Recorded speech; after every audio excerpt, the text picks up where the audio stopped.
ஒரு மணி நேரம் கொடுத்து பாரு, உன்னை தேவன் உயர்த்துவாரு.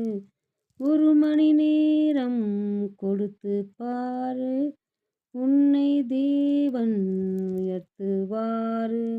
10ல் ஒரு பங்கு கொடுத்து பாரு, கடன் இல்லாமல் நடத்துவாரு.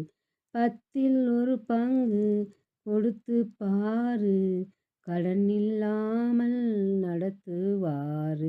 உடலை கொடு, உள்ளத்தை கொடு, உற்சாகமா உன்ன கொடு, ஒப்பு கொடு சந்தோஷமா. இதிலே தேவன் பிரியமாயிருக்கிறார், இதிலே தானே மகிமை அடைகிறார். இதிலே தேவன் பிரியமாயிருக்கிறார், இதிலே தானே மகிமை அடைகிறார்.